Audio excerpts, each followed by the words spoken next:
Good morning again.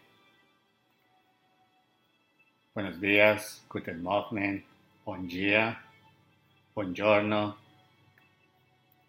bonjour. I hope that you're having a great week. Let's talk about the next 2 weeks and what we will be doing, our objectives for those 2 weeks, and what you're expected to do during these 2 weeks. First, I need to remind you that last week you were instructed to make an appointment to talk to me about your project work, and I was able to schedule interviews with less than 30% of the class. I am not asking for much. I'm asking for half an hour of your time for a class that you did not have to commit to a meeting every week. It is important for us to meet and talk about your individual progress in this class. So remember that this coming Sunday, according to our schedule, you're supposed to submit your top rubric number 3. That is the assessment that you do for the partner that you have in your class. But those students who have not met with me will not be able to submit the work. That means your work will be late. So please make sure that you schedule an appointment, and I will try to schedule my appointments for this week as much as possible. If I don't have time and I have to do it for next week, then I will have to give you an extension to submit that assignment. I repeat, you are not allowed to submit top 3 unless you have met with me virtually. It's also important for you to check your grades and to make sure that your grades are updated, that they are correct, and that there are no issues. Remember that you only have 48 hours to report any issues with grades, and some of you have not said anything about your grades, so my assumption is everything that I do is great, is perfect, no issues with grades. Let's talk about our project first and what you're supposed to do.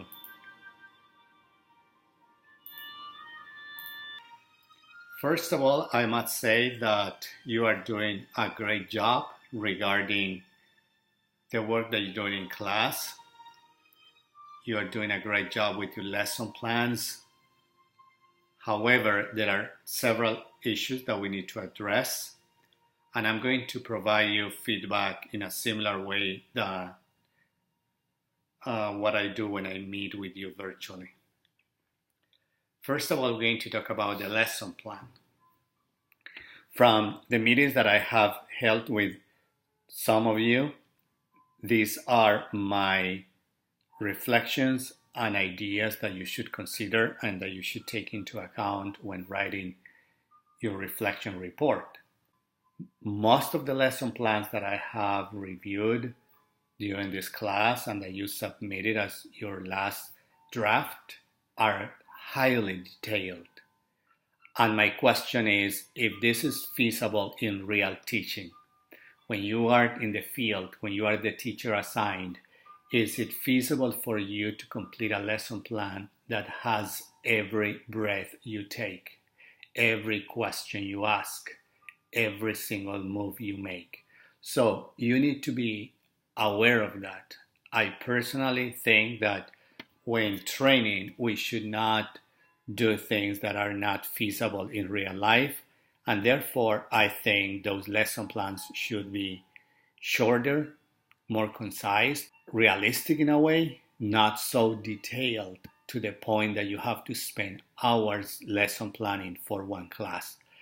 1 hour, it's okay, but I don't think that taking 2-3 hours is something that you want to do when it comes to lesson planning, because you only have 24 hours a day and you need to sleep and eat and commute and all that. Something that I observed in the lesson plans is the lack of descriptions for your English language learners. If you don't know your learners, it's very hard to develop a good lesson plan. All of you, or I would say none of you, has included anything regarding those language learners. You don't talk about their proficiency, you don't talk about their cultural background, you don't talk about their linguistic knowledge. We don't know what language they speak, if it is 1, 2, 3, 5, 10 English language learners. We don't know if it is all of them. And what I do see is that you assume that all your English language learners are Spanish speakers. And that is not the case. And you need to break that paradigm. Please understand that English language learners are students who go home and speak or use a different language from the one they use in the academic setting. And therefore, those students bring a larger repertoire when it comes to language, and they also have a different cultural background that sometimes enhances their learning and sometimes hinders their learning. So you need to be aware of that, and you need to get to know your learners. So you need to do some kind of activity where you get to know them. When you ask them what languages they speak, if they are fluent in other languages, what language their parents speak at home or their grandparents, it's very important for you to know, so that you don't have this disregard that I'm noticing for their cultural and linguistic backgrounds, as it has been the case in most cases, most of the examples that I have seen. Something interesting that I have noticed also is the standard when it comes to technology. Not applicable is not an option in today's classroom. You are millennials and you are expected to use technology. Please remember that a technology standard and therefore a technology objective is what students will be able to do after your lesson regarding technology. It's not about you, it's not about the teacher, it's about the student. What is the student able to do after taking your class regarding the use of technology? By you stating that you are using a laptop, that is not technology, is not a technology objective. You need to pay attention to that part, and you need to make sure that if you're not using technology and you're saying that it's not applicable, you need to work on that as a teacher. It is not right for you in today's world to be using paper and pencil as your main sources of technology. Also, probably you need to expand the idea of technology. Using an index card is technology, but you need to make sure that you include that in your lesson plan. When it comes to lesson delivery, one of my main observations is that many of you, if not a large majority, like around 80% of you, tend to disregard communicating the lesson objective to students and explaining to them what that means, and also making the connection between the objective and the state standard. That is something that you need to work on. You need to pay attention to that. It's not a good idea to have a lesson where you don't communicate to students what they will be learning. That takes me to my second point, which is the idea that many of you have about using be doing. This emphasis that you have on what students are doing instead of what students are learning. And you should make an effort to emphasize the today you will learn how to do this instead of, oh, today we are doing. It seems to me like you are so concerned about getting students busy, giving them busy work, that you forget about what they are learning. I am also concerned about how teacher-centered your lessons are.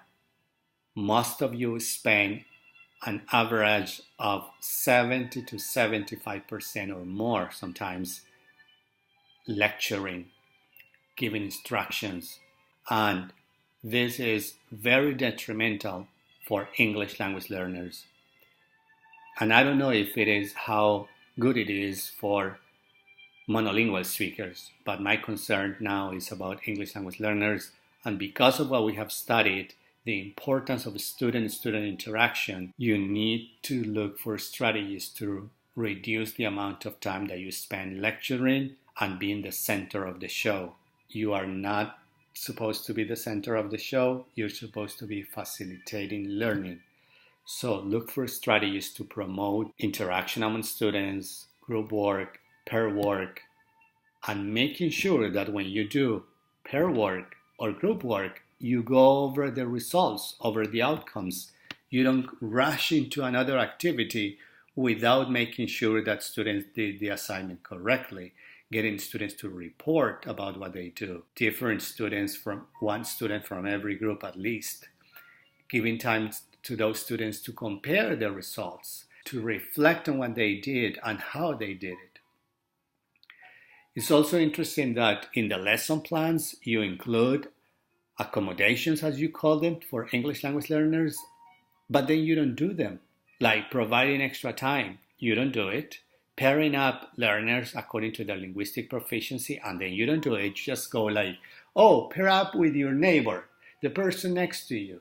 And they go like, so what happened to the accommodation? You also mentioned, I would say like most of you mentioned the use of the first language. But then when I see the lessons, you don't do it. Most likely because you don't speak those languages and then you don't feel comfortable using those languages. So including that in the lesson plan means that you're going to do it, not just putting it there for the sake of, oh yeah, I did it, let's check it. No, the important thing is that when you are in class, you use it and you give students the opportunity to reflect about their first language and how that is connected to their second language. So that is something that I need you to think about. It's not enough with writing it in the lesson plan and then forgetting about it. Something that I find interesting and I want you to reflect on it is this contradiction of asking students to raise their hand, to ignore them most of the times. Because when I observe your lessons, most of you ignore students. You always pick the same student. And my question is, why do you ask students to raise their hands if at the end you are the one making the call? You decide who is going to speak. So I think that you can just make sure to include every student, to give different students opportunities, to make you maybe have a chart where you check students and you go like, oh, this student hasn't participated today at all, so I'm going to call on him and give him or her the chance to speak, to explain things. Also, important along those lines of giving students the opportunity to speak, when you have a teacher-centered room, it's very difficult for students to participate because there is not enough time. And then time flies and you don't have enough time. About the TAP rubric, some of you are doing an amazing job, writing a lot. However, you need to ask yourselves, why? Why am I writing this much? What is to have clinical notes? And in this assignment, those notes are there to support what the teacher did and to be able to assess that teacher. Therefore, if you write something like teacher says, you are going to be quiet, right? That is not relevant because in our TAP rubric, we don't have anything related to class management. So that is something that you need to think about. When you do the TAP rubric, only write things related to the teacher or to the students that are observable that contribute to your decision of how the teacher is doing. Like if you say, for example, teacher goes over the objective and says that the objective is X, Y, and Z. Teacher makes a connection to the standard by explaining A, B. By doing that, that is the evidence that we can see that you are actually making a connection between what you observe and what you decide, the decision that you make when it comes to the assessment of that teacher. So I would say less writing and more attention to what is really needed. And that way you will not be giving teachers yellow or green when there is no evidence to support it. The clinical notes must support your decision. Finally is the TAP rubric and the assessment that you do at the end for the teacher. You need to use the correct theoretical support. You cannot take one part of the quote and leave the rest so that the quote fits what you want to say. For example, some of you have taken Write 2015 to support the importance of using what students know from previous classes. And that's not what Write says. Write is talking about using what students have learned in their first language or what they know because of their culture, instead of just taking one part of the quote as some of you did. So careful about that, because when I read particularly the report, I will look for that support, and it has to correspond to what the experts that we have watched, the experts that we have read say. So make sure that you write those names down when you're doing the activities with the ebook, that you pay attention to those experts, to their names, and then you take the correct citation according to AP style, so that when you have to write the paper, all of that is ready. Okay, this concludes my feedback on things that need attention or things that you can start considering or reflecting on for your reflection paper. And now, finally, let's go over our Module 6, which has as main objective the support that you are expected to give English language learners, and also the expectation that there is that you will advocate for those students. So please read the objectives and make sure that you understand what they mean and that it is to keep them into account when giving your lessons. You are expected to review the PowerPoint. It is recommended that you read the chapter, and you will need to do Unit 8 in our ebook, Supporting English Language Learners. And with that, you will have plenty of work for the next 2 weeks. Thank you very much, and have a wonderful week, and keep on learning. Thank you.